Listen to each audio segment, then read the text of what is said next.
అలాగే ఈ సంవత్సరం రబీ కాలానికి రాష్ట్రానికి 22.20 లక్షల మెట్రిక్ టన్నులు ఎరువులకు గాను 4.03 లక్షల మెట్రిక్ టన్నుల ఎరువులను ఏపీ మార్క్ఫెడ్ ద్వారా పంపిణీ చేశాం. రాష్ట్రంలో ఎరువులు నిరంతర సరఫరా కోసం కొరతను నివారించడానికి ఏపీ మార్క్ఫెడ్ ద్వారా 1.50 లక్షల మెట్రిక్ టన్నులు ఎరువులు బఫర్ స్టాకుల్ని ఈరోజు నిర్వహిస్తున్నాం. 2024-25లో ఏపీ మార్క్ఫెడ్ డిస్ట్రిబ్యూషన్ పాయింట్లో అనగా సహకార సంస్థలు, రైతు సేవా కేంద్రాలు మొత్తం 4.9 లక్షల మెట్రిక్ టన్నుల స్టాకు అందుబాటులో ఉంచి 3.45 లక్షల మెట్రిక్ టన్నుల ఎరువులు రైతులకి సరఫరా చేశాం. 2024-25 సంవత్సరానికి ఎరువులు బఫర్ స్టాక్ నిర్వహణ గురించి 40 కోట్లు బడ్జెట్లో ప్రతిపాదించాం. పొలం పిలుస్తుంది, శ్రమైక జీవన సౌందర్యానికి ఖరీదు కట్టే షరాబు లేడోయ్ అన్న శ్రీశ్రీ గారి వాక్యాన్ని మనసులో పెట్టుకొని రైతు శ్రమను గుర్తించి పంటల సాగులో అధునాతిక సాంకేతికతను అన్నదాతలకు చేరువ చేయాలని ప్రోత్సహిస్తున్నాం.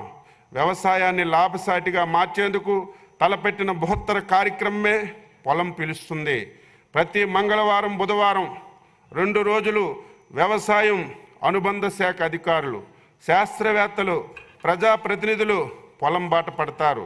రైతులకు అధునాతిక వ్యవసాయ సాంకేతిక సమాచార పరిజ్ఞానాన్ని చేరువ చేయడం, వ్యవసాయ అనుబంధ శాఖల పథకాలపై అవగాహన కల్పించడం, క్షేత్ర సమస్యలు తక్షణ పరిష్కారం చూపడం, ఎక్కువ నికర ఆదాయం దిశగా రైతుల్ని ప్రోత్సహించడం ఈ కార్యక్రమం యొక్క ముఖ్య ఉద్దేశం.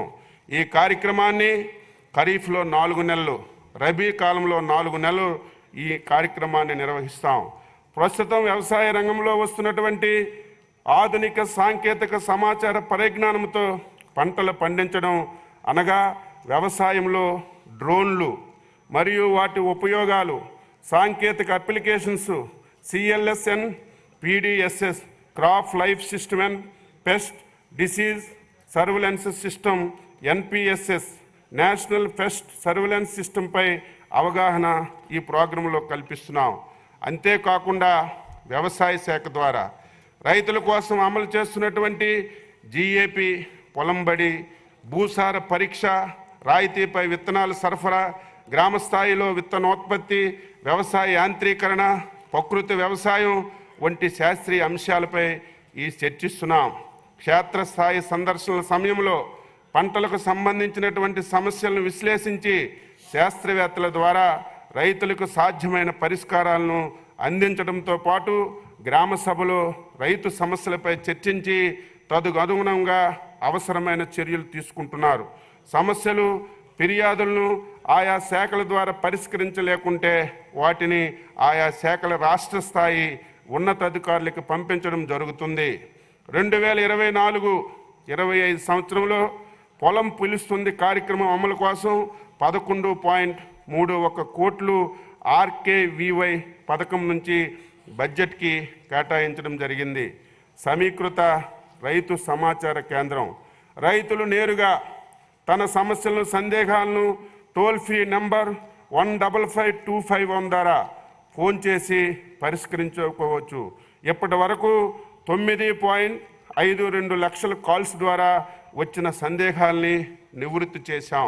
పాడి పంటలు స్టూడియో 2.8 లక్షల మంది సబ్స్క్రైబర్స్తో పాడి పంటలు యూట్యూబ్ ఛానల్ని వివిధ పంటలు, సాగు పద్ధతులు, తెగుళ్ళు నివారణపై శాస్త్రవేత్తలు వీడియోలను రైతులకు పాడి పంటల స్టూడియో ద్వారా అందించడం జరుగుతుంది. పాడి పంటల మాసపత్రిక, ఈ మాసపత్రిక ద్వారా రైతులకి కాలానుగుణంగా వినూత్న సాగు పద్ధతులు, అధిక దిగుబడులు, మెలకువలు, పంటలు ఆశించు చీడ పీడలు, వాటి నివారణోపాయాలు శాస్త్రవేత్తలు మరియు అనుభవజ్ఞులైనటువంటి రైతులు తెలియజేస్తున్నారు. రైతు సేవా కేంద్రాల ద్వారా 54,738 సంధాదారులైనటువంటి రైతులకి ఈ మాసపత్రిక అందిస్తున్నాం. ప్రకృతి వ్యవసాయం ప్రస్తుతం వాతావరణంలో వస్తున్నటువంటి గణనీయమైనటువంటి మార్పులను నిలువరించడానికి ప్రకృతి వ్యవసాయం ఒక్కటే మార్గమని రైతులకు చైతన్యపరచడానికి రైతు సాధికార సంస్థ వ్యవసాయ శాఖ సమన్వయంతో అడుగులేస్తుంది. ఏడాది పొడవునా రైతులు నిరంతరం నికరాదాయం పొందేందుకు ప్రకృతి వ్యవసాయం ఒక మేలైనటువంటి విధానం. అంతేకాక రసాయనిక ఎరువుల వాడకం వల్ల తగ్గిన భూసారాన్ని పునర్జీవింపజేసేందుకు సహజ ఎరువుల వాడకంతో రైతులు నాణ్యమైన పంట దిగుబడి పొందాలనే ఉద్దేశంతో ప్రకృతి వ్యవసాయానికి మా ప్రభుత్వం చేయూతనిస్తుంది. ఆంధ్రప్రదేశ్ ప్రజా భాగస్వామ్య ప్రకృతి వ్యవసాయ కార్యక్రమాలు ద్వారా రాష్ట్రంలో మహిళా